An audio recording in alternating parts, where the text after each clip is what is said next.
good afternoon, everybody, and a very warm welcome to this roundtable session powered by Vinculum.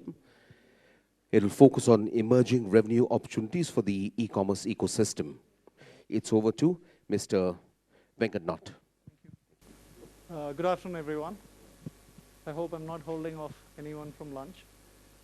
So let's quickly, what we're going to do today, initially is a very quick introduction to Vinculum. We're going to do that for 5-7 minutes. Then we will have a short introduction from Amazon, not that Amazon needs an introduction, AWS. And post that, we will directly jump into each part of the e-commerce ecosystem, where we try to put these in different buckets here.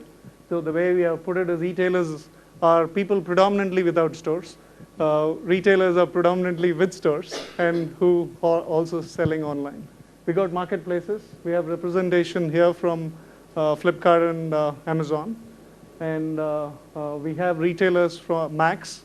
I think we were expecting Burger King and one more as well to join, SSIPL. I'm not sure if they're going to come, but that's from the retailer side.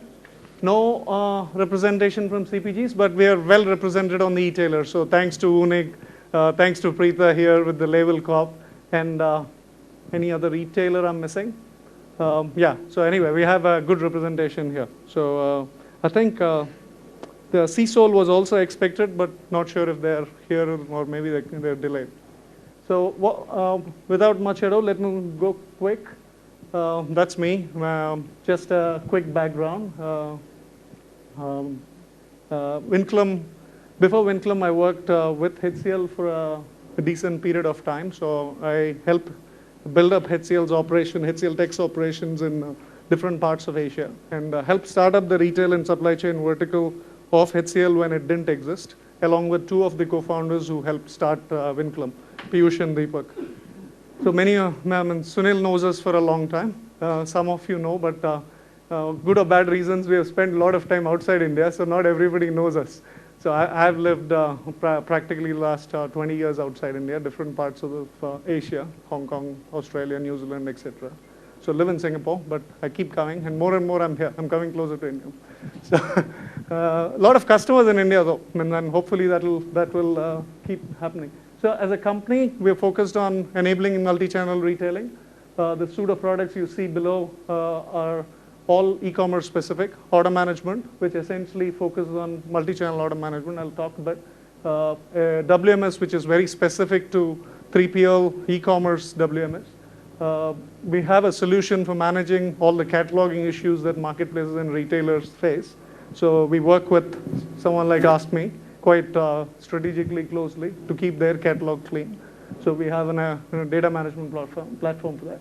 Seller panel, again, used by AskMe and used by a few vertical marketplaces. SIM, primarily, every retailer will tell you the pain of not having real-time view of the inventory. So we have a solution which integrates with the SIM products in the market, which essentially orchestrates near real-time view, which is critical to omni-channel retailing in the first place, and also to unlocking many of the revenue opportunities. Without that, it's pretty difficult to do.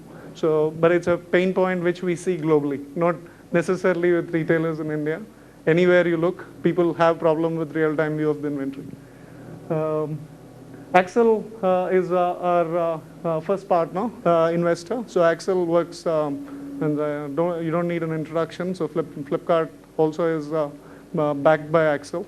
And we are also backed by Ivy Cap. Ivy Cap is an ex-alumni of IIT and IIM grads who got together to run a very interesting fund. They're very active on the tech and e-commerce space.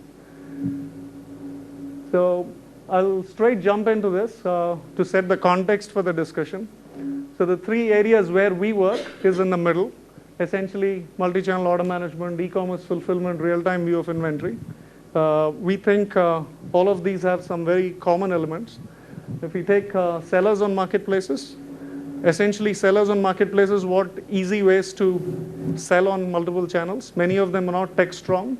So you want a seamless way to be able to sell on a Flipkart, sell on a AskMe, sell on an Amazon without too much difficulty. That's the key point. So, and you want to manage orders from multiple channels, maybe their own website and these channels from a common inventory base. So we have an inventory express product for that, which is zero implementation product, which connects to global marketplaces. There are about 8 to 10 marketplaces we work with. That's an increasing number. So we're trying to work with a large set of marketplaces there. We have a list of 30 plus, which we are trying to integrate to over the next 6 months.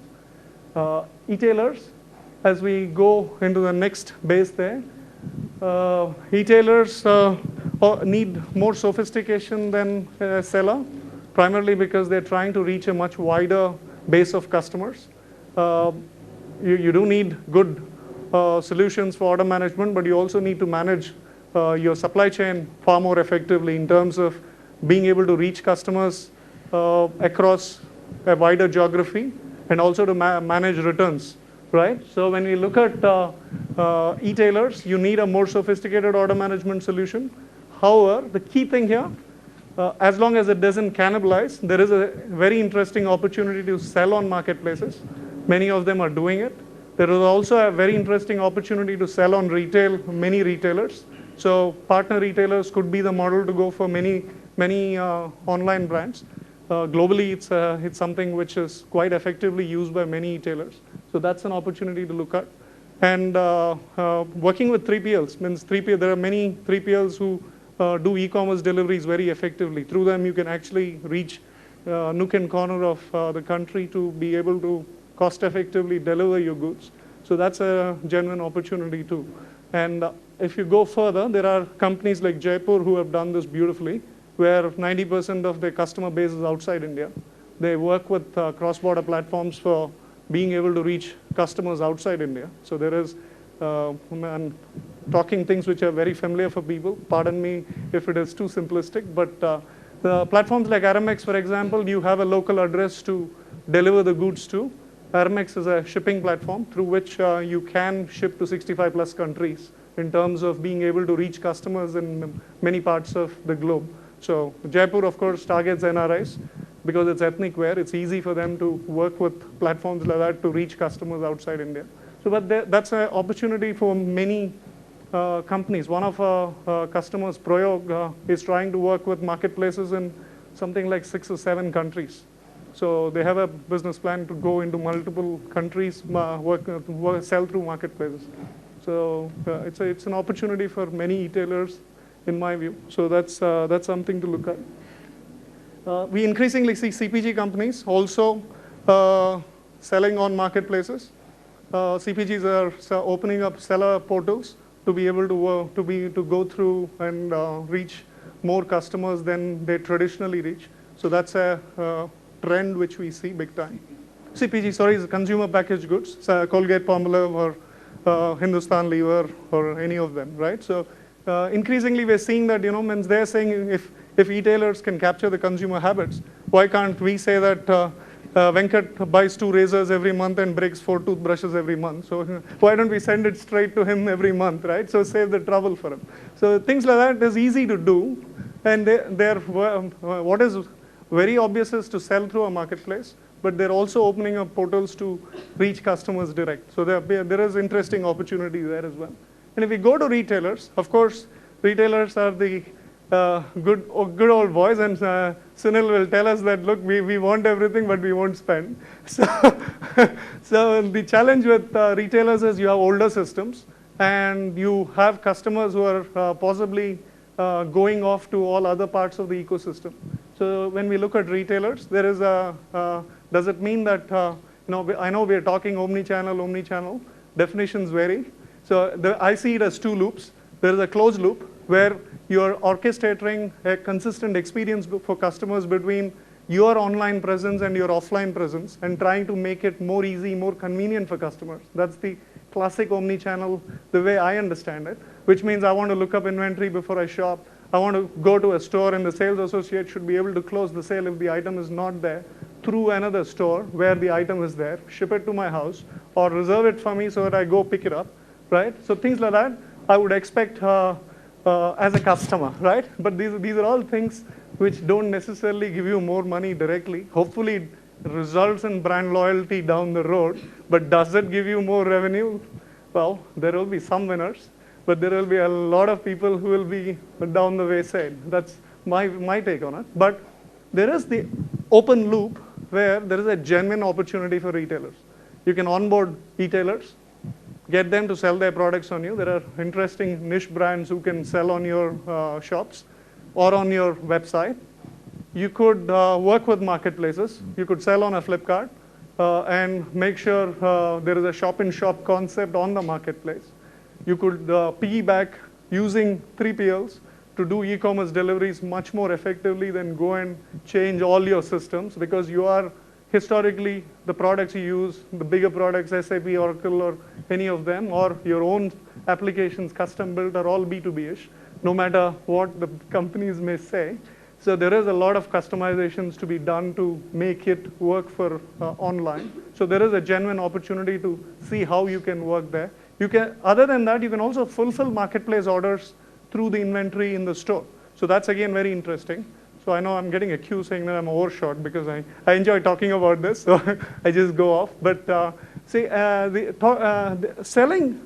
fulfilling marketplace orders through inventory in store is a concept which it has definitely found its feet outside India. I think there is a genuine opportunity. If you have real-time view of the inventory in the store, if you go to eBay, for example, you will see that eBay gives you options saying that do you want to wait for 4 days to get your cycle, which you have just bought, or there are 4 stores which are supplying this cycle. Do you want to pick it up immediately? So that's something which you can do with partner retailers. The whole concept of ship from store could be an interesting opportunity based on the brands you sell. If they have online websites and they have the view of inventory in your store, you could actually become their fulfillment partner. So I think there are many interesting opportunities there, but the core of it is still integration to marketplaces, two-way, real-time view of inventory for retailers, and so the closed loop and the open loop. The closed loop also could get more brand loyalty, but I think the open loop gives you a lot more opportunities. And the whole 3PL and marketplace I see as channels and people who can help. They don't need to be competitors to anyone in the ecosystem. So 3PLs, essentially, who are e-commerce focused, can help you deliver much more wider, more cost effectively, and marketplaces can help you sell more. So that's the long and short of it. So what we do is at the hub of the 3 things, right? So we have solutions which, with ready integrations to marketplaces, 3PLs, and web stores. That's essentially what we do. So we have a full suite of products, primarily an order management solution with an express product targeted at sellers. But the whole thing is, if you look at it, a WMS, which is extended for 3PLs for e-commerce fulfillment. We have a PIM piece helping cataloging issues with a deduplication engine, cleansing engine. So someone, I don't know if the numbers are right, but 16 million records, ask me, is being cleaned through this solution. So it should be able to handle retailers and e-tailers as well. So we do work with Watsons as well in the region, some retailers in Southeast Asia there.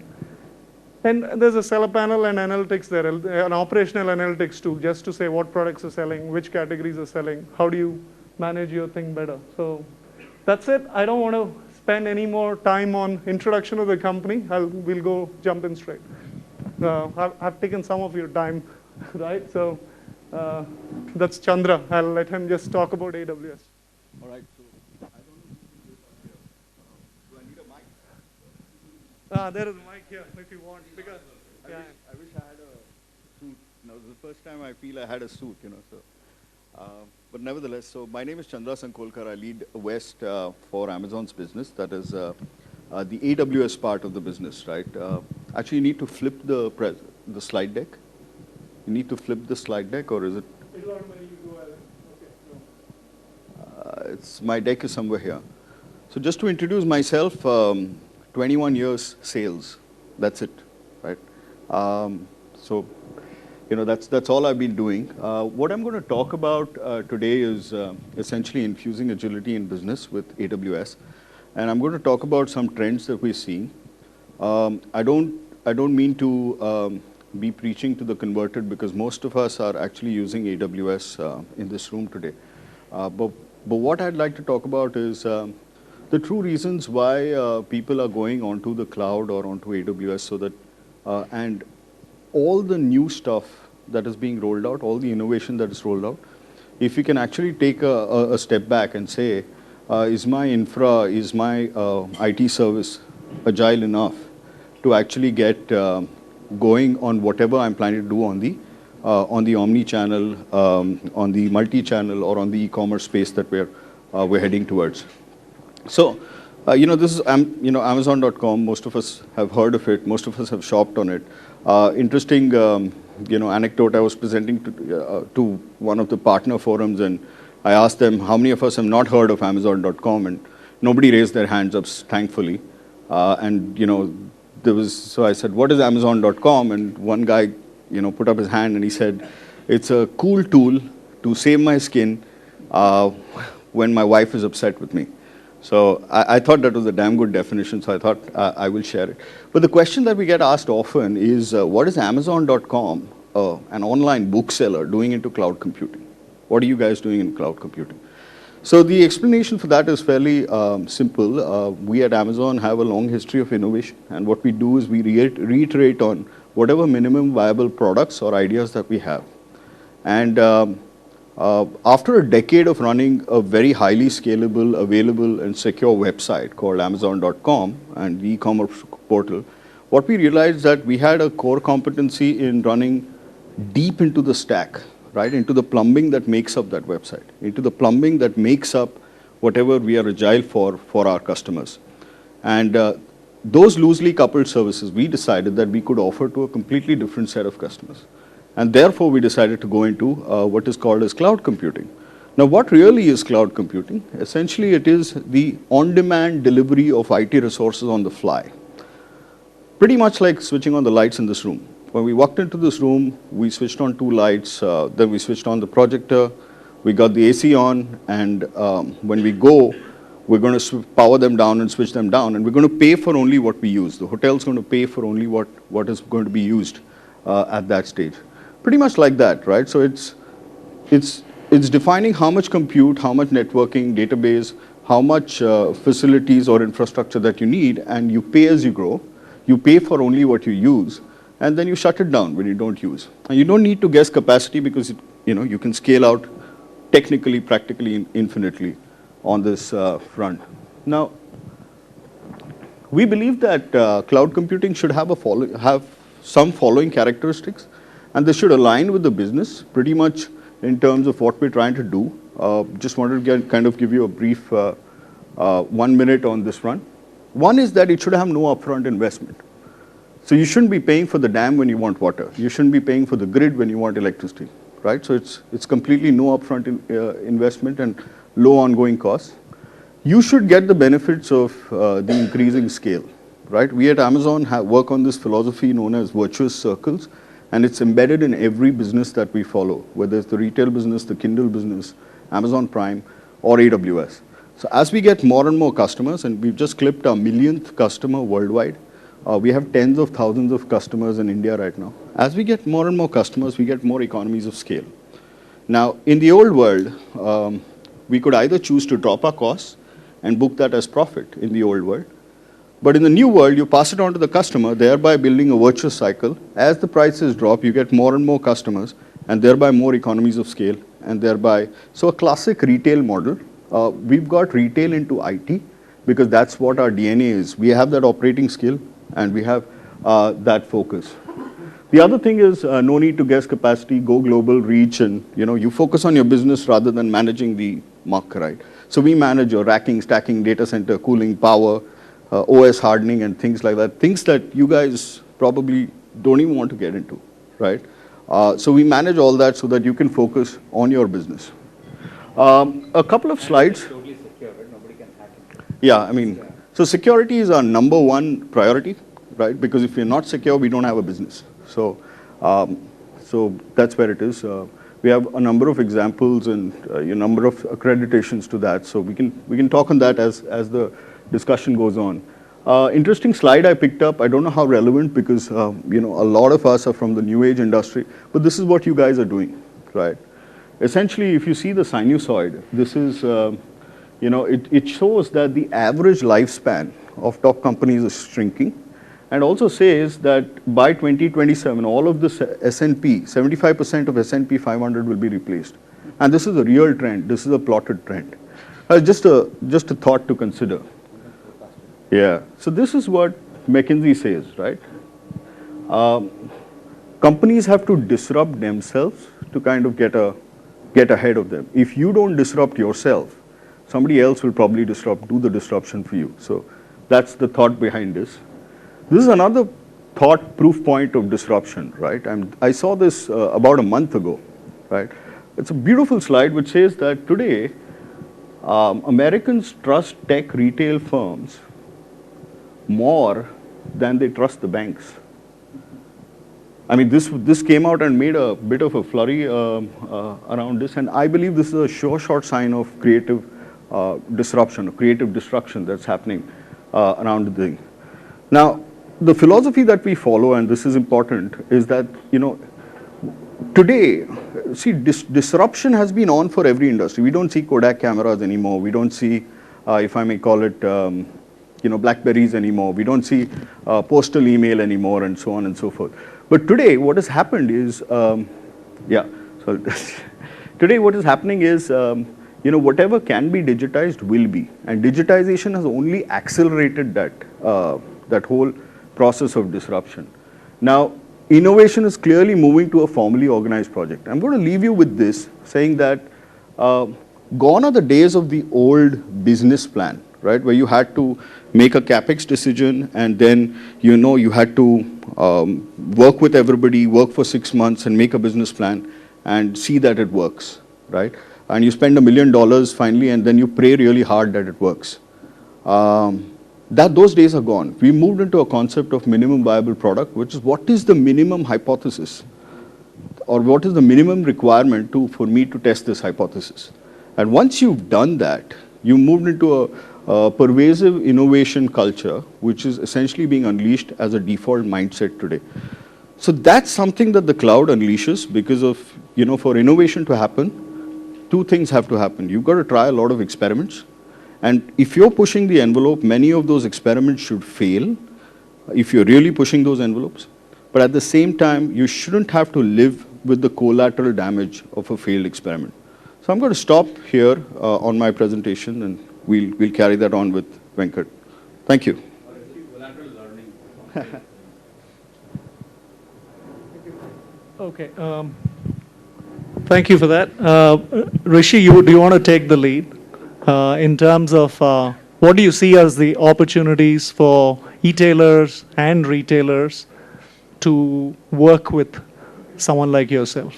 Where are the opportunities that you see? What are the challenges?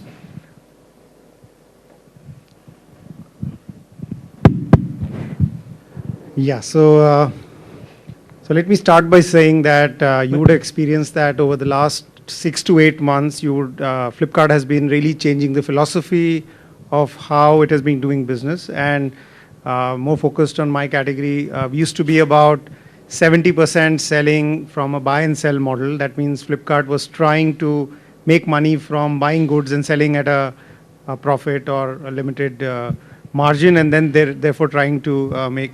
But then we realized that the scale at which Flipkart was growing, it had to be a more of an enabling platform than trying to do most of the stuff. Similarly, a lot of the delivery, for example, was completely controlled by e-cart, and a lot of stuff was done in-house, and that really was good for the beginning phase because it gave a seamless experience to the consumer. But then now, at the rate at which Flipkart is growing and the size that it has reached, it means that we are moving to a model which is much more platform. So as of last month, almost 85% of my business came from third-party sellers, other sellers. And just that last 10-15 is what is going to be completely out by end of the year. So basically, in fashion, we are doing $1 billion sales this year with nothing being bought by us. At the same time, we are also using 3PL to do part of the deliveries, which means that a large part of the business is going there. And which opens up a whole opportunity because the business has been growing very well. We have been tripling business every year. And all that business is now for partners to really make good. And the most importantly, the focus of the company therefore has moved into how we solve consumer problems through technology and through supply chain, and therefore enable more and more consumers to be sticky to the platform, really enjoy buying and easy buying on Flipkart. As you would have seen, we launched something called image search, which means that if I like your dress, I don't have to describe it. No filter will tell me how to, but you can take a picture and find it. Or social, where I like something, I want to check with my wife, I could, or my friends, I could do it instantly. So these are features which are live. And many such features. We launched Geo, which means discovery of items closest to you, which means better SLAs through technology. And therefore, which means that anybody connected with the platform as a seller or as a partner has more and more opportunity to service the consumer. And thereby, it opens up opportunities for everyone. So bulk of the work that me and my team have been doing over the last 6 months is actually reaching out to everybody in the industry, retailers. Today, a Pantaloon is live on Flipkart, a Shoppers Stop is live, to get all the online retailers to sell on Flipkart, and a lot of them get a lot of business from Flipkart, enabling them to build brands, enabling them to use analytics, find out opportunities that consumers seem to be demanding, but somebody's not fulfilling, and therefore really help people build larger businesses, more sticky propositions, and the focus is really on how do we make them more sustainable by giving them brand building opportunities as we go forward. Give us some sense on how many 3PLs you have and where you have coverage, and how many sellers are actually working with you, and how many retailers have come on board in these 6 months. Okay, so we have today 5 crore consumers registered with us. We get about 3 crore consumers shopping every month. We have about 35,000 sellers with us. Most In fashion. overall Flipkart. Overall? Yeah. Okay, no, Yeah, so fair yeah. enough, yeah. That's overall Flipkart. A lot of consumers buy multiple categories, Sure, etc. So, also what has happened is almost all retailers are onboarded. So over the last 6 months, for example, a company like Madura Garment is API integrated. So that means their warehouse is live on Flipkart. And we have FCs everywhere. So they are using our warehouses to do shipment. Shopper Stop is live on Flipkart. So most retailers, big and small, are live on Flipkart. And therefore, practically everyone is, and now we move to the next stage where people are looking to build new properties with Flipkart, like it happened in mobile, that Motorola and Xiaomi got built on Flipkart. So you would see a lot of new propositions for consumers being built on Flipkart with the opportunities and the costs that online has, which is, I believe, much cheaper than the offline world. Yeah. So you spoke of opportunities for 3PLs, e-tailers, retailers, Sellers, right? yeah, Sellers. So specifically for retailers, how easy or difficult is it to sell on Flipkart? And is there a danger of cannibalizing that they should be wary of? What is your view? And we'll ask their view too. So when I meet a lot of the e-tailers, the first question is that the challenge that they have, as they express, is that how do I get more traffic? Getting traffic is something very tough, and they end up spending a huge amount of money in trying to get consumers to come and be consumers. So therefore, it's easy to come on Flipkart and really get access to and like the web services, you pay for what you use. So there is no fixed charges. So if you're getting traffic and you're getting business, you pay for it. If you don't, there's no cost to it. Do you force them to be exclusive to you, or they can work No. on multiple marketplaces? No. As Flipkart, we actually we don't push that unless we're building a proposition together and putting advertising money as we did in some of but it's an open platform, and we believe that if consumers are more sticky, the sellers will find a larger share of their business. So therefore, there is a fear that if we come on the platform, then traffic to my site will further go down, right? But point is that a pure platform on an app is equivalent to maybe Google on web, right? So the search starts from there. So I'll give an anecdote. My daughter once said, what is a kaleidoscope? And, rather than going to Google and searching for it, I went to Flipkart and searched for it. And in a minute, she said, can I have it? And then I pressed the button, bought. And it said it'll come in 4 days. And she said, 4 din lagega. So that's the expectation of the next gen. So that's and therefore, we need 3PLs to deliver in 2 hours, 1 hour. And therefore, if we try to do everything ourselves, if Flipkart tries to do all of it, they can't fulfill so fast. So it has to be a network, as you put it out, where somebody is solving that delivery, somebody is making that availability, somebody is really solving all of that. So that Fulfillment from the store is something that you think will happen with partner retailers. Is it happening today? So as we launch Geo, which means that you get better discovery of products. So the biggest cost in online is the cost of fulfillment, right? So today in the whole thing of building it up, you are shipping a 200 rupee item right across the country in a airplane and trying to get it fast, because if it takes a little more time, consumers might cancel it.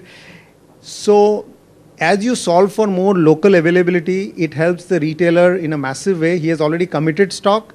He's looking for a seamless experience to the consumer. Consumer might walk into your store, he might call your store, or he might go online and look for your store or brand, right? So you should give a seamless experience. And you also having committed stock to say a store in Tripura, you would rather use that to service the order, both in terms of better SLAs, customer satisfaction, lower costs, and better sell-through of stock that have been already committed. So as retailers have a problem that the stocks in the stores are not usually clean, right? So I come from that world. I have just 10 months in e-tail. I was in Calvin Klein before this. And, you know, in this whole rush to do sales, there are tags which get mixed up. There are stocks which are for return and all of that.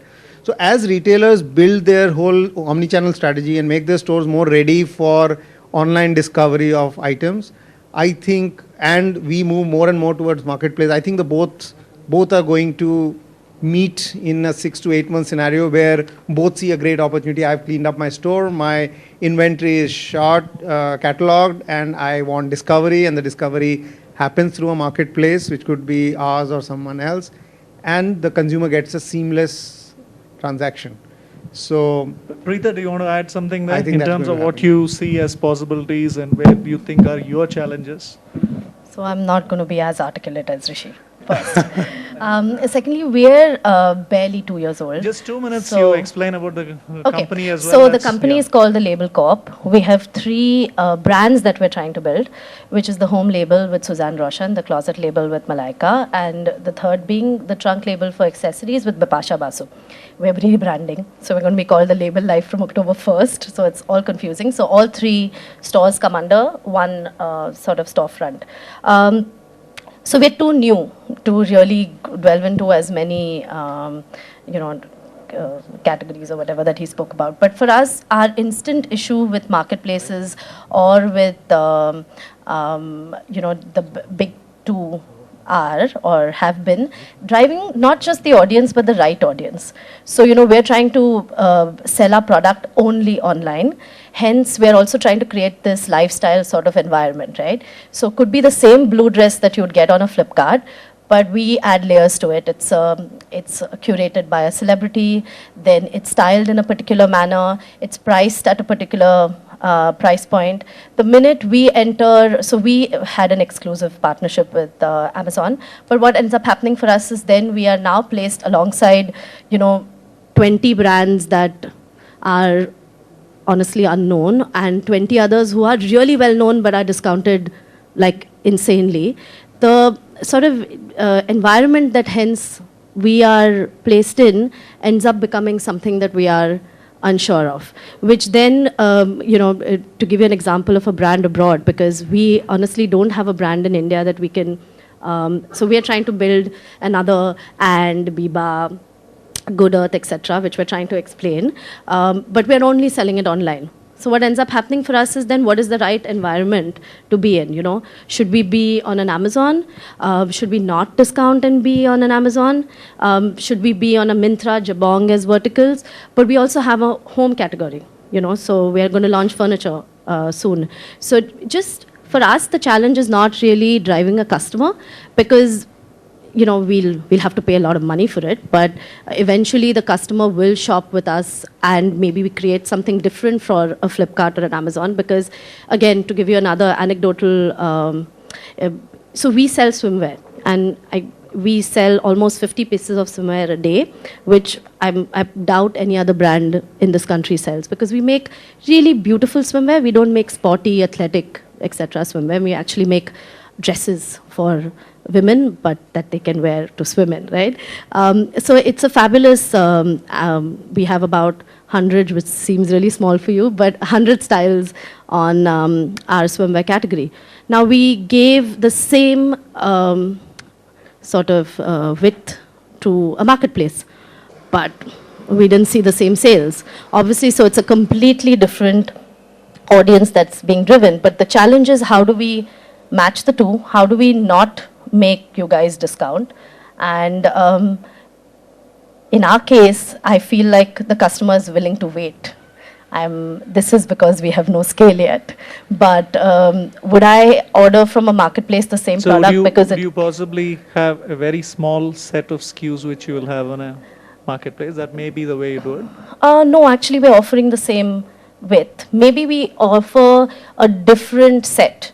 So internationally, what people do is, and him having been with Calvin Klein can shed some more light. But what we know internationally people do is, say it's a Kate Spade. You'll get Kate Spade for online, you'll get Kate Spade for offline, and then you'll get Kate Spade for marketplace.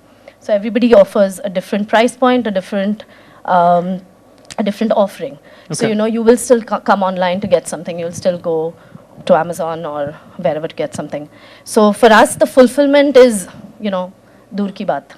First, let's solve the brand issues. Now, I'll quickly take the other two people in the same space, right? Saurabh, you want to talk a little bit, give background and explain, and we'll then go to Sujat's views. Yeah. Yeah. Hello, everyone. I am representing Max brand here, which is purely brick and mortar at this point of time. We are sharing marketplace in Flipkart, yes, and then that's the little we are doing in terms of online. That's it. Yes, when I'm listening to all this, I don't know which side to take at this point of time because really very. It's a usual thing with retailers. So it's really. So far it is brick and mortar, but then we're going with the title of the discussion here. I wish to tell you that at this point of time, the pressure is not felt, not seen, especially for someone like us where the proposition is very, very clear. We are following one value proposition. We are keeping highly, the product very edgy in terms of the pricing and giving a very aspirational fashion, whether it is silhouette or the color or the cut or the design part of it. Another great thing we do is that we do not over discount in offline scenario. So for us, sales means 21 days. That's it. No 22nd days. No discount. You get to see it on our floors. The reason is that we plan it so well, and then we ensure that the sell-throughs are touching approximately 80 to 85% of the stock we buy, we sell. So that ways, as of now, we are seeing good growth, LFL, like for like. But when I look at how I get benefit or what do we need to do in terms of capitalizing the entire opportunity here lies in front of us, I think one thing which we are not able to do at this point of time, which is where we getting helped by the marketplaces to reaching out to the cities where, in terms of brick and mortar, we are not there. We are only catering to A town and B town. We are not there in C town. And yesterday I was attending to the lot of discussion forums here, and somebody was making a point. I'm so sorry, don't remember the name, but then they said the amount of like-for-like growth on the marketplace has actually come from B and C, not so much from A cities. So I think if that's true, then the ideation here, the entire objective of the ideation here is getting integrated in terms of that the brick and mortar, getting space and reaching out to the places where we are practically not there. So that is one part of it. So that's an advantage. The challenge I see here is on the marketplace. How do you basically drive your value proposition other than that you keep discounts in your own control and do not over discount the product? Other than that, it is very, very difficult to give an experience, because finally everybody is offering a product and they are all serviced by a common 3PL, and there are common policies. There are 4 days delivery time. So price points are something for the people to have a look at it and decide before they buy. So that's the only brand niche which has to come into the play. But the challenge here is that how do you really deliver that brand experience online? So I think that's for me the challenge on the online platform. So going back to that closed loop discussion which I was talking about, experience, convenience, etc. is definitely a step. Yes. Marketplaces is the other side of the opportunity, but you have to obviously look at the closed loop as well. How do you give the experience to the customers to analyze online before they shop.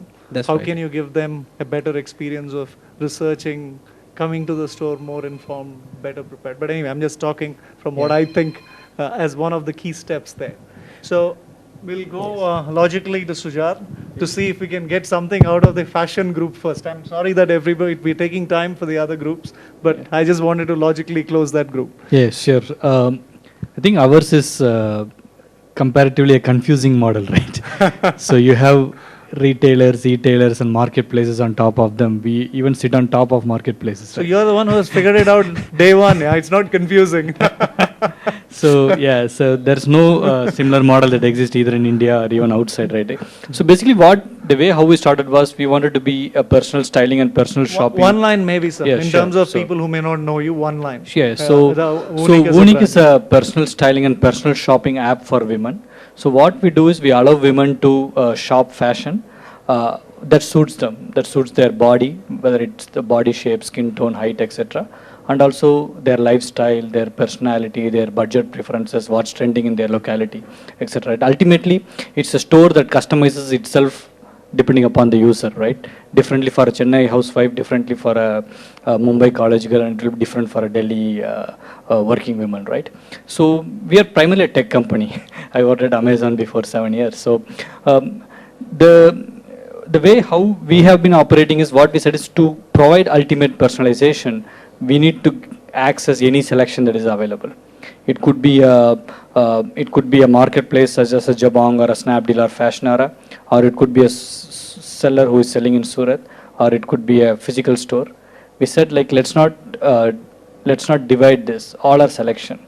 If a customer wants to buy a Jabong private label and a Shopper Stop bottom and a Fashionara accessory, they should be able to do it in one click. Right? We do not want to differentiate on that. So we have currently we have close to 3 million women users who have installed our app, and our app is only less than 1 year old, right? So already, maybe we are already doing more app sales. I don't know, Rishi might know the numbers, but we might have more GMV than what Jabong does on a app, right, for women. So, and the reason is this access to selection and allowing them to personalize it, right? So that's where we are saying, and we see the challenges that what Preeta was kind of pointing out, right? For example, I have the same saree. A Surat seller is selling it for 300 rupees. Someone else will be giving it for 3,000 rupees. Someone else will be giving it for 30,000 rupees, right? So how do we personalize? So based on budget preference, if I know this user is looking for a 300 rupees saree, I saw the Surat seller, right? Say it's the same saree, okay? It's the same picture. Let me just put it right, right? And in most cases, people are still sending out messages saying Malaika recommends this. And all the marketplaces call, they see something and say, we have 4 things like this. And I'm like, no, but they do. Yeah, so basically this seller just, so we have for example, we acquired an image intelligence company primarily to make sure we merge all these images, buy the image, and then make sure that, hey, this are... That's the other thing. You'll buy images and not... Yeah, so that's where we are, but as I said, ours is kind of different model on how we Since go we're about going to it. personalization and analytics, yeah? Yeah. So let me logically go into views from Google in terms of what Nadesh thinks, how he can help the different parts of the ecosystem on data analytics and personalization. And Yeah, wherever you think Google can value add. Yeah, I think let me talk about 2 different parts here. One is how do you build the brand experience online, right? And I think to me, so let me first make it clear that I don't work with e-commerce, right? So there's a different team that works with Rishi and his team. I largely work with the brick and mortar retailers as they're digitizing their business, going omni-channel and doing other things, right? And I'll tell you, I've been in the last probably 8 months, the number of C-level conversations centered around e-commerce, even though it may not be, in some cases it is translating into business impact, in a lot of cases it may not be translating into business impact, but the amount of mind space it's taking is phenomenal, right? And now what that's resulting in is a almost reduction in the speed of decision making, because there's so much talk happening. There are 10 articles every day in the pink papers, right? And therefore the inability to decide which is the right direction for me to go, because everyone is saying different things. 20 people are coming and meeting me every day, telling me to do, you know, different things. What am I really supposed to do? And our view is very simple, right? Be where your consumer is. Today, we may say that the consumer is not, deciding to choose a Flipkart or an Amazon or a Snapdeal over us. We may say that they're not doing it, and maybe they're not, right? But that same consumer is also doing that, right? Is spending an increasing amount of time in that medium, right? So if you're not present there, I would say, to me, at least whenever I go into those conversations, the answer is very clear, right? If I am not geared up for it today, I need to partner with people who are already geared up for it today. Over time, maybe I need to build my own platform. But as of today, I think the consumer is already there, and we need to start moving there pretty fast. The other aspect is on the brand building side, right? What's critical is that I translate that brand experience into whichever platform I'm going to. Or I invest in digital brand experience building rather than digital performance, which is what a Flipkart and an Amazon and a Snapdeal are doing. They want to drive business, so they are getting traffic which will transact on their destination across any brand on their platform, right? Your job is to get the consumer to start thinking about your brand, and even when they go to their platform, they choose you over everybody else. Or over a period of time, start coming increasingly to your own destination, and that's not going to happen tomorrow, that's probably going to take 2 years to happen, to transact and engage with you. Those will be your true loyal customer base. And that's where I think digital can play a very strong role in creating those experiences, in helping you build your brand. And especially in your case, I think, to me, it's a logical extension to say that should I partner with them, but should I also continue to invest in focusing on building my brand so that when the large base of consumers who are going to their destinations continue to engage with me. I'll give you another example of a brick and mortar retailer who doesn't have omni-channel, but what is the focus for them, right? Let's take the example of Madura. 2% of Madura's business today is online, right? 98% of their business is offline. So the CEO, frankly, right, it's important to have those discussions, and they will continue to have those discussions because it's taking mind space. But at the end of the day, dhanda is offline. I need people to walk into my store, right? I am doing everything that I'm doing today to drive people into that store. And I don't think enough retailers are understanding that digital is driving store footfall. I'll give you a very simple study that we did with one of the largest hypermarket retailers, right? Today, hypermarket is probably, or grocery or day-to-day retailing is the smallest percentage online, right? It's just starting off, it's very, very small. 60% of people who engaged with the online communication went to store. People just look for 3 things online from a retailer. People don't care which channel it is. I mean, I would. Yeah, I mean, it's about answering consumer query, right? So if you think about what is it the consumer wants from a retailer, it's about what are you, what do you have to offer me, what's the current offer that you're running, right? And where can I find you? I can find you online, I can find you offline, but these are the 3 fundamental questions. Who are you, what are you, what's the current offer, and where are you available? In fact, the consumer says, saying, find me, tell me, make me the offer, and deliver it to wherever I want. And, so that's and really these are how very it's simple going. things to answer. This doesn't require rocket science, it doesn't require a year of planning. It can be done in a week if you want to. Oh, I would possibly tend to disagree there. If you're a brick and mortar, it's not so simple. No, it is. I'm saying that especially the second 2, right? Second is what is my offer and where am I available, right?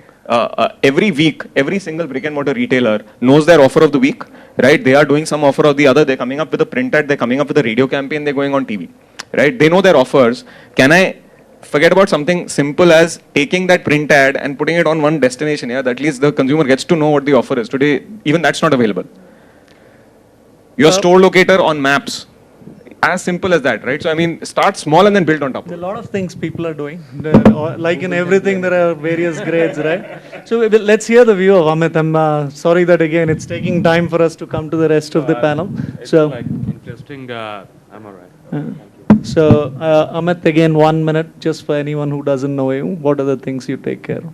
Okay, so I am representing Future Group. I don't think the group needs any introduction. We are the largest retailer in the country, and also would like to be the largest e-tailer in the country. Okay, so that is the vision of the of the group and its owner and promoters and so on and so forth. We actually work, if I look across the table, with almost everybody on the table. So like from Google, Amazon, Vinculum itself, and some other brands as well. So for us, journey is simple. Have taken the market share in terms of brick and offline retail, and we would like to basically take this further in the online space as well. I look at technology. I'm responsible for technology, and the only vision what we have is not to reinvent anything, because the speed is with the people are, and the competition and the country is moving ahead is phenomenal. It's whether it's on the digital side, whether it's on the internet side, whether it's on the print side.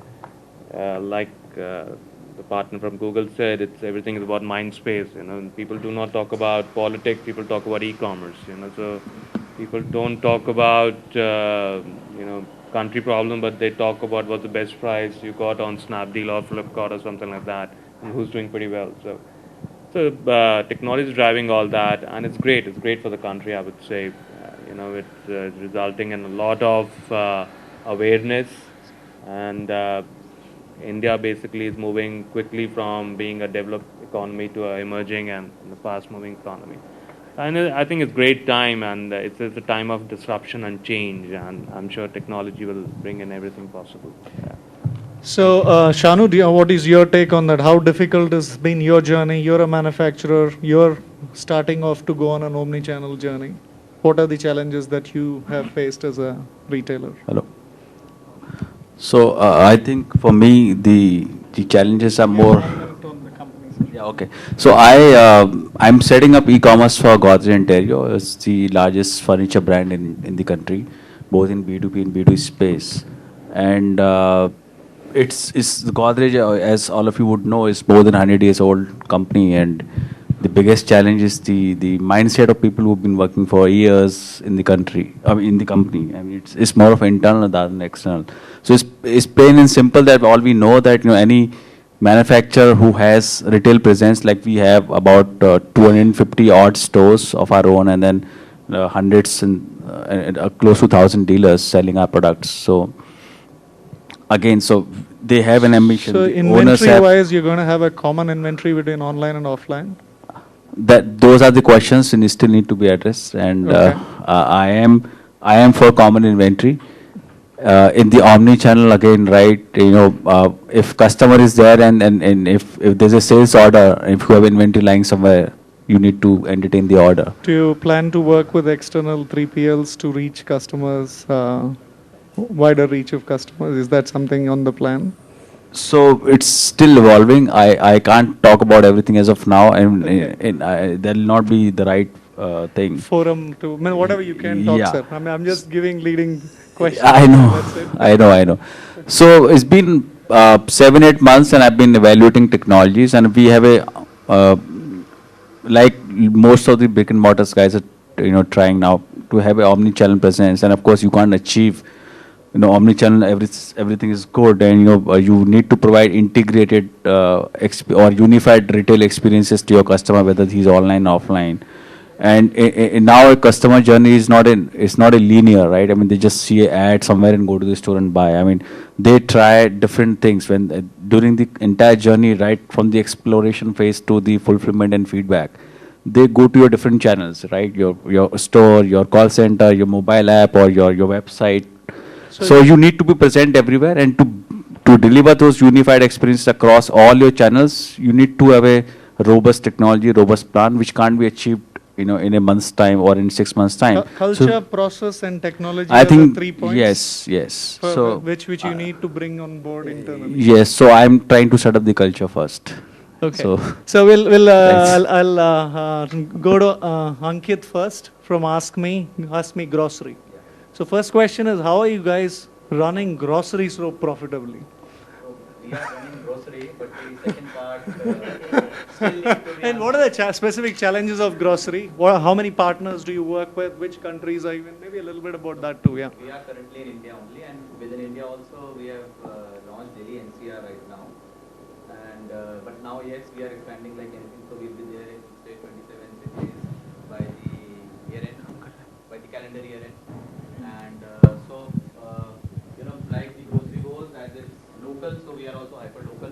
And it's not that something will land up from Chennai to a Delhi customer, or something will land up from US to Delhi customer. But yes, what will add value is that we'll add the gourmet category, we'll add the pet foods category, so you can have more and more SKUs listed on the website, but all of them would be hyper local in some sense. So you won't have to wait for 4 days or 3 days, because grocery is something that you need when you are craving for it.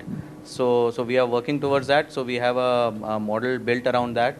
So we have multiple checkpoints and everything, and it's expanding, and it's just about the awareness that the people want, that okay, grocery bhi online bikta hai, acha. So I didn't know that. So give me the website. So people need it. It's just that we need to make them aware that it's available, and trust me, we are there. So what you want, we will deliver. So but we have our own challenges. I was just going through all the speakers, what were they saying. So we have very basic kind of challenges, you can say. You say that inventory online.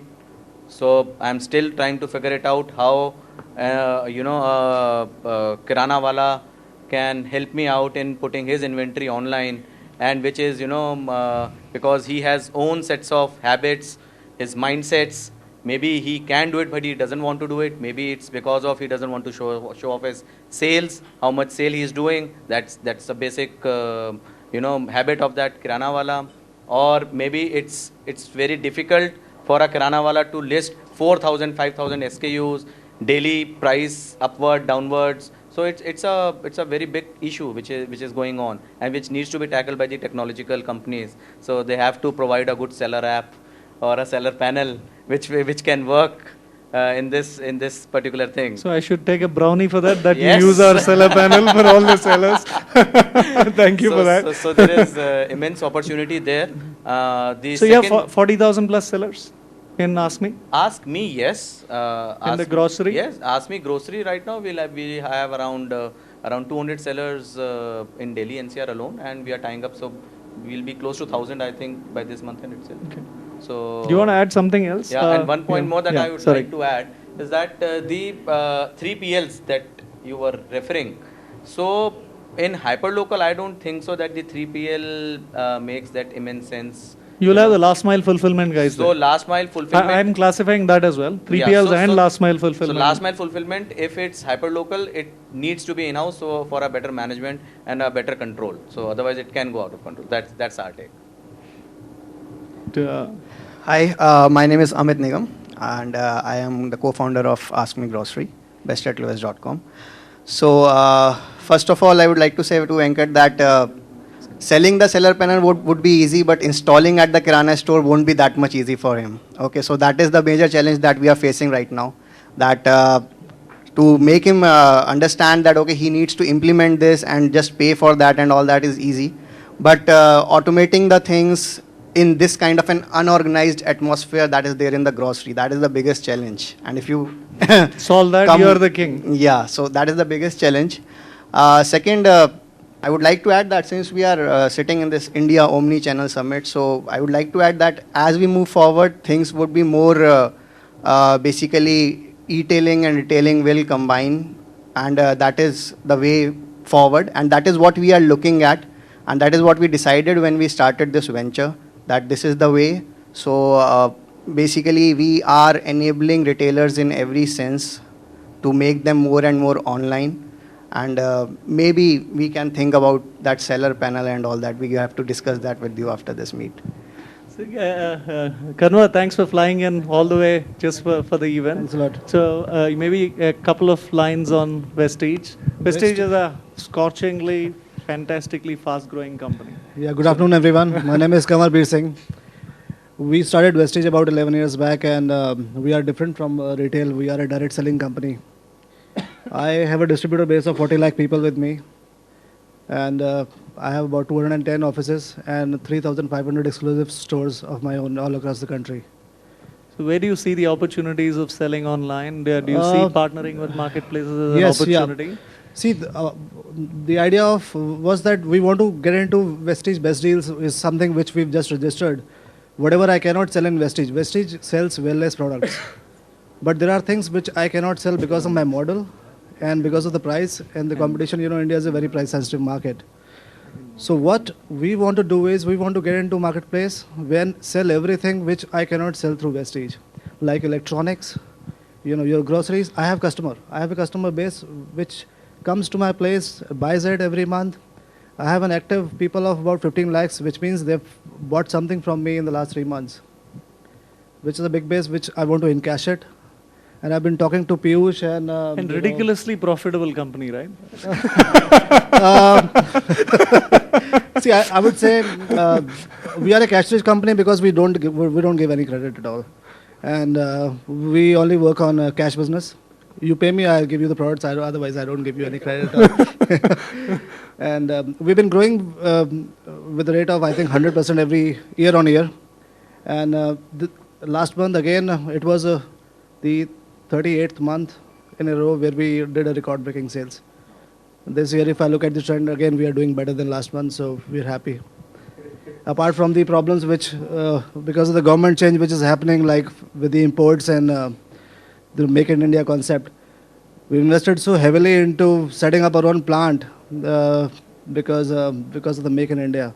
You know, we have technical tabs with the US and everywhere, but to import is the biggest challenge. And unfortunately, Vinculum is not able to help us in that aspect. See, we're there in all. I mean, it's a great support which we have, and I never wanted to create my own internal team, and because people come, they run away. You're always looking for talent and new things. So now, coming back to working with marketplaces, sir, then you see that as a yes, it is a big opportunity. See, my people are still buying things. No, what I'm not selling with retailers. Yeah. Partner retailers, do you see? I don't. That's the reason. I think that's right. Wrong question. Okay. So, Sunil, I didn't come to you. What do you see as your challenges as you go look at revenue opportunities? Or after this, we'll open up for final discussions with everyone to see. Thanks, Venkat. I think it says all right. I am in the last in the loop, so probably it says we are. So we are old economy. So I think I'll just take up one more point, which I think gentleman made, is retail into IT, right? Amazon is trying to do those things. In the real world, I think we are fighting the opposite battle. We are talking about IT into retail. Yeah, that is one of the most important dimensions that we are trying to figure it out, and that's the most important challenge that comes into my mind as of now. And as I look into this discussion, traditionally, I mean, I'm not off the record when I say I am old, because you see omni-channel here being discussed, e-commerce being discussed, marketplace being discussed, aggregator model being discussed. I think from a brick and mortar perspective, these are avenues of reaching the customer, right? Point number one. Point number two, can I reach there? Because it's good to talk about being in online, trying to get in online. Today, traditionally, the space that we are coming from, I represent Spar Hypermarket, and from our domain perspective, if you understand, the complexities are more. We're talking about 25,000 SKUs per store, right? From that dimension, if I try to look in from all these channels, what I'm trying to mention, omni-channel, e-commerce, I am pretty much sure that we will not be there, trying to attempt all those things. So coming back to what Venkat was saying earlier in the discussion was, convenience. You need not to try. We are there. Absolutely. No, I'm saying, yeah. So that is, so I was coming to that point where the journey will come to that stage. See, today what is happening is, it's more about, Rishi will agree because he's come from the brick and mortar part. The idea was to give that network. Absolutely. Okay, so that because there are different parts of the ecosystem who will benefit from working with each other. The point where I'm trying to make in is, this journey will evolve as we speak. The right time for today is, actually from a hypermarket perspective, grocery, especially we have Spar, if you know, Spar is coming from a food kind of. We have people from Spar. Yeah, so the point is, I think, to get into that thing, I think omni-channel could be the right way, right, number one. Probably down the line, we might talk about marketplaces and e-commerce per se as a model.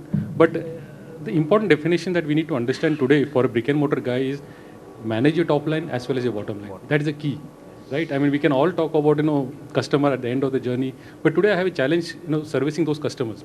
So I think coming into the online is definitely going to be. Giving the closed loop, good experience to customer, is it a revenue generator or is it a cost? I would. Today, if you ask me honestly, it's a cost thing. So revenue generator, I think time will tell. The point is, we are doing heavy investment in terms of technology. When you say omni-channel, the most important part for me is, per se my capex from an operation perspective is not there because I'm not touching it. What we are trying to say is the treatment of inventory will be different. So where I'm saying is if I got 18 or 20 hypermarkets across the country, I think this will be my service points. So this is a pretty much decentralized model. What we're talking about is the store manager will have the empowerment to take calls on the customer, on the service, on the delivery. So I may not be competing with these guys because 2 hours, 3 hours is out of the way for us. Probably even if we can deliver it in 1 day, I think it's a big thing because that is where I think we are coming from. What thought process evolved is you as a customer has. The customer is getting used to the 2 hours. But the point is, see, I'm just trying to come to that point. Where I'm coming from is we are in a brick and mortar space. Correct. You as a customer has seen us, you have interacted with us. So you have a certain kind of brand perspective in mind, right? And then from our perspective, we're just trying to leverage that thing to the customer. So if customer has already been shopping with us and, for whatever reasons, it could be, traffic, it could be no time. So if you can attempt to get that customer. So I'm not looking for a customer radius of, say, 20,000, 30,000 customers jumping up. I am saying if I can target 5 kilometers of my store, that's a great achievement to start with. So I think we are real here, we are realistic here. I think that's where the entire game plan would change. And coming back to your query of revenue, I think, honestly, I don't think so anyone will make money here right now. It's a trial and test kind of model. It will evolve. Become the brand of choice, obviously. It's difficult, yeah. It's open loop is an opportunity. Absolutely. So where I'm coming from is market will force me to tie up with all those entities who are sitting in my opposite to me. Yeah, I think that's another way of looking at it. So the point is, I think, we have to go there. We don't have any choice. I think that's where it is. Yeah? No, but I think that's an important point, right? If you look at data, right, the reality is that organized retail, which is where you operate, is only 50 billion out of 500 billion. Yes. Right? And what you are tackling is actually kirana, which is unorganized retail. Yes. Yeah. Right? So they're actually not eating into each other's pie. And the reality is that kirana, organized retail hasn't made a dent into kirana at all today. Yep. Right? So it's to say that therefore the hyperlocal play will make a dent in the large hypermarket retailers is a question. See, there was a day when people used to. Could be that instead of setting up new stores, they may find new ways. Yes. No, that's true. I'm not debating that. Right? I'm just saying that is there an opportunity to continue playing the game the way they are playing and still grow? They will. And coexist together. That's exactly what I'm saying. They will. And for the additional stores, it will become a competing point. I think it's more important. Or do I look at investing in my I think what becomes interesting is categories like fashion and electronics, where if you look at where is, I think the conversation becomes a little more interesting. Is it organized or is it unorganized? Because again, if you look at that pie, right, so $50 billion of organized retail, roughly about 15 to 20 being grocery, so remove that from the pie. So you have about $30 billion roughly of electronics and apparel. Electronics and apparel about 30 billion, out of which 5 billion last year was e-commerce, right? So that's already at, a fairly large chunk. Now the question is that organized or is that unorganized, or is it growing the pie? Or is the 500 billion itself growing? That's the question that I don't think too many people have an answer to. I don't know, Rishi, if you have a perspective. So I'll give you a perspective. So it takes women's clothing, for example, which tends to be a long tail category. Women tend to buy products, buy more often, and so therefore internationally certain labels or retailers like Zara have tried to put a lot of designs rather than some standard designs being sold to everybody like men's. So with online coming in, or the power of online coming in, a lot of people creating more and more designs are finding consumers. So somebody creating, like you could be somebody who creates 20 styles and list it, and you are finding consumers because everybody wants to wear something different. Like that industry is like that and want to buy more often. So therefore that industry itself had no exposure in the offline world, where distribution was restricted to large retailers or somebody who had enough cash to open up a store. And that's the now that offline is getting organized in terms of online, And in spirit of the discussion that we are discussing is that because that is finding a place to reach out to consumers, a lot of ecosystem is building around it, right? So for example, certain fabric guy will now start getting fabric from China, and rather than finding sellers who would want that dress material, he would actually have these 500 women's dresses sellers on Flipkart who would reach out to the fabric seller and have access to fabric directly from China, right? A large fashion forecaster will be available on one of the platforms telling these sellers that, hey, the big brands are looking at these trend forecasts, why don't you look at it, right? Or a film star or a starlet would be able to reach out to one of the sellers, and it will not be connection that you have, but it will be so somebody might come to me and say, please find me 5 sellers to launch my label. And therefore somebody sitting in a small town could find a celebrity to launch a label with, right? So the entire ecosystem of shoot, the ecosystem of delivery, the ecosystem of personalization, finding your consumer segment, price, etc. is just opening up. And the guys who are set in a different model, which I was part of, that because retail cost is so much, my product cost into retail price should be so much X, and we should all sit together and decide sale will start only on 7 July or 8th of January and not one day before. Those models are being broken. And suddenly therefore you feel, yaar, ye to kabhi bhi discount chal raha hai, kabhi bhi usne price kam kar diya. But point is, who decided that, you know, there should be no price off? Why should a consumer not get a price off on Diwali? Why not? The flip side, You know, to this. why only guys who have stores and money to build stores control that decision? So suddenly it's out in the open because of this. Suddenly this mobile is in everybody's hand.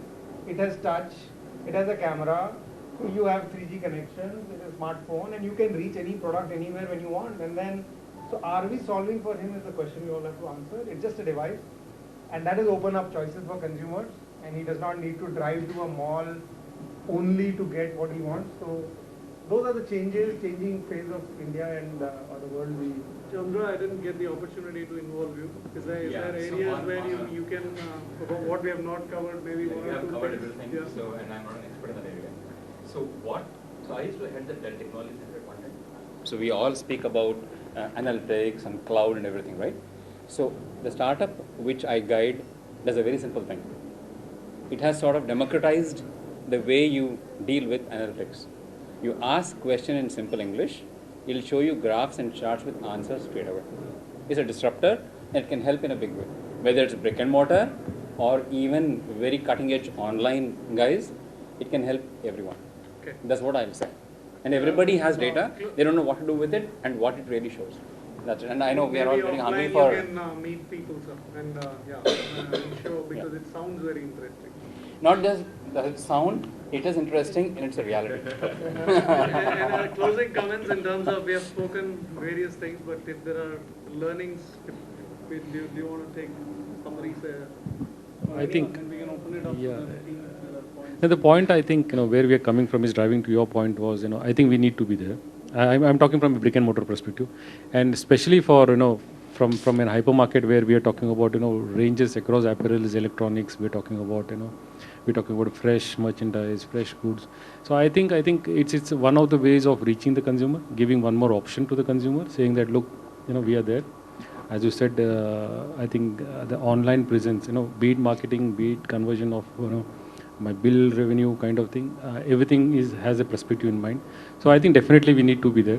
I think that's what the message is. Though we are old, I think that will be reverse trend where we try to be young. Earlier time we used to say, right, websites have to be there because people should not. Now you have to be online because people expect you to So I think that's the right word we are transforming. Yeah, I mean, so, nothing got old, right? Because even the old stuff can become the new stuff. It depends Absolutely. on the way you I think I am pretty much sure next year if this kind of thing happens, discussion when all these forums are happening, I think a lot of things will be changed because omni-channel as we speak is, I think in the pipeline. So a lot of things will come in perspective and definitely we will have some good case studies going forward when we meet next time. So I think that is where I would leave. One more point is that nobody is cannibalizing anybody's business. Absolutely. It's the consumer who's the king. Absolutely. Right now. Actually, that is what I want to say, that basically we need to change the definition of we. We should be all the retailers, whether that's the ecosystem or the brick and mortar. That's the ecosystem that it we cannot be like that if we need to grow, we should be like all of us. Absolutely. So if we should, We are running late, that's why there is a final call. So, Venkat, thanks for making all of us very hungry for business, and also for actual food. Okay, fantastic. I think there is a group photograph which, if we can just get that, we can then. But over LinkedIn and over your email IDs, we will be continuing this thread as long as you want to. We'll be sending you some information. You can exchange ideas, case studies, white papers, anything you want to do that. Let's continue this discussion. Thank you for everyone to chip in.